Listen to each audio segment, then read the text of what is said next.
Hello everyone, let us continue. Physiological and psychological processes help in smooth functioning of our body. If disturbances take place in their functioning, then diseases are caused. Children, you all know cells come together to form tissues, and tissues make up physiological systems or organ systems that carry out body functions. Each of the organ system has specific organs as its parts and it has particular functions. So, for example, in digestive system, it has organs like stomach, intestine and many other, and they all help in digestion of food. So, if there is a disturbance in functioning of digestive system, symptoms will appear like stomach ache, loose motion, tiredness, vomiting, etc. In psychological disturbance, smooth functioning of nervous system gets affected and it results into bad effects on our body and mind. Children, you must have heard the names of various diseases like diabetes, common cold, asthma, Down syndrome, heart disease, etc. Reasons and symptoms of all these diseases are different. To bring coordination in scientific study of diseases, diseases are classified as follows. According to duration, diseases are of two types: chronic disease and acute disease. According to reasons, there are two types: hereditary diseases, example given here, Down syndrome. These diseases are transferred from parents to their offspring, means to their children. According to reasons, acquired diseases are further classified into two types: infectious diseases and non-infectious diseases. Infectious diseases, example common cold, flu, dengue, and under non-infectious diseases, diabetes, heart diseases are included. We will study one by one in coming slides. According to duration, the diseases are classified further into two groups: chronic diseases and acute diseases. Let us take an example of a disease, cough and cold. Cough and cold we have experienced from time to time. Most of us get better and become well within a week or so, and there are no bad effects on our health. We do not lose weight, we do not become short of breath, we do not feel tired all the time because of few days of cough and cold. But if we get infected with chronic disease such as tuberculosis of lungs, then being ill over the years does make us lose weight and we will feel tiredness all the time. You may not go to school for few days if you have an acute disease, but a chronic disease will make it difficult for you to follow what is being taught in school, and it may reduce your ability to learn. In other words, we are likely to have prolonged general poor health if we have a chronic disease. Chronic diseases therefore have very drastic long term effects on people's health as compared to acute diseases. Acute disease definition: the disease which lasts for only a short period of time is called acute disease. Example common cold. Chronic disease: the disease which lasts for long period of time is called chronic disease. Example tuberculosis. Acute disease and chronic disease, they are differentiated in this chart. Let us see. Acute diseases, they are of short duration. Chronic diseases, they last for longer period of time. In acute disease, patient recovers completely after the cure, but in chronic disease, patient doesn't recover completely.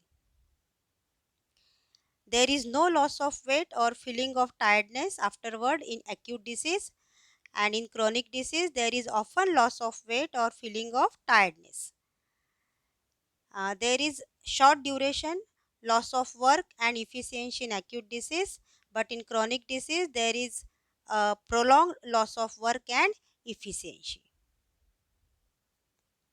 According to reasons, diseases are classified into two groups: hereditary diseases and acquired diseases.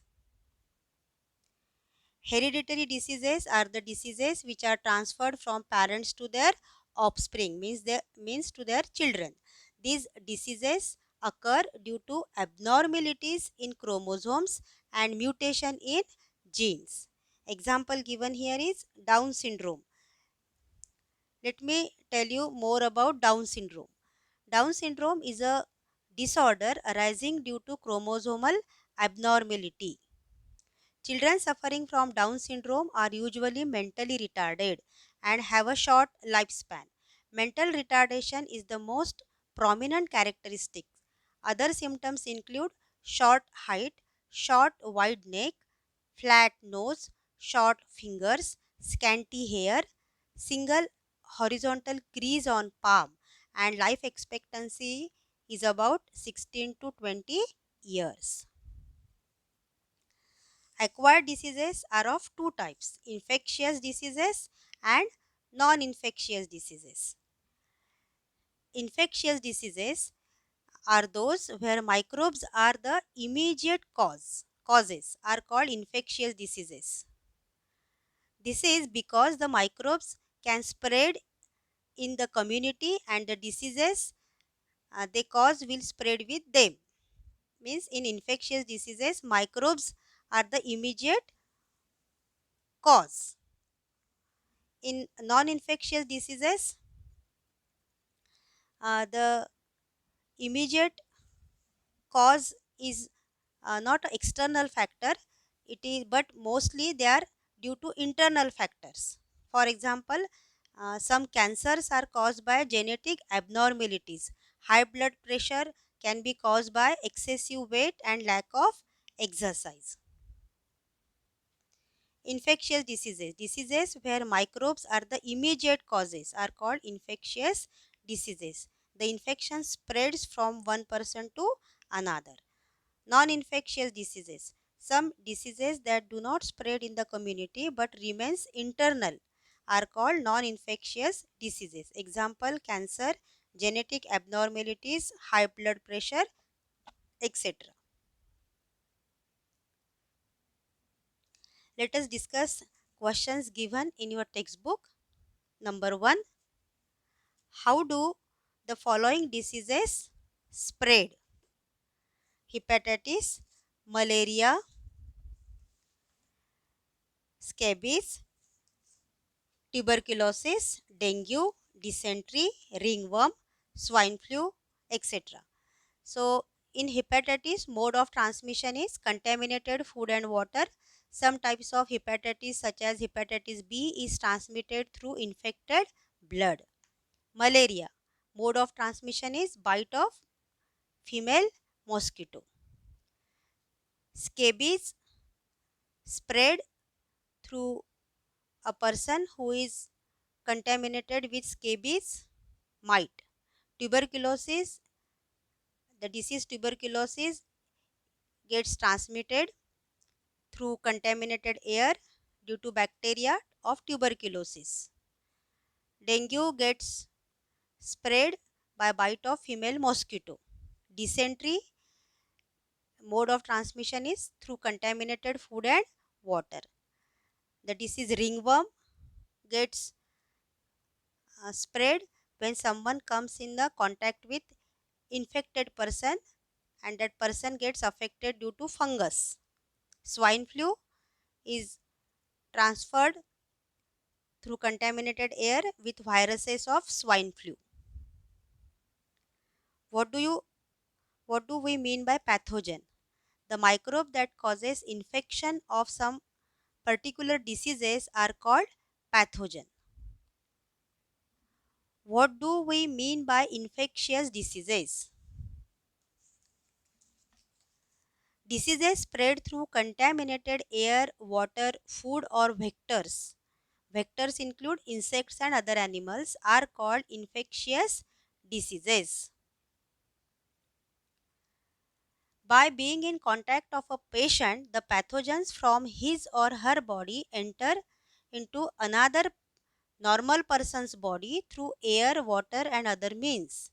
When such pathogens create illness in normal person, such diseases are called infectious diseases. Now a picture is shown on the slide. Let us discuss about that. When a person sneezes or coughs in air, small droplets are vaporized into fine mist. These mist particles of mist they remains in the air for several minutes to few hours. Large droplets they get settled down on the ground within few seconds. So this picture shows how infected person can spread disease through air.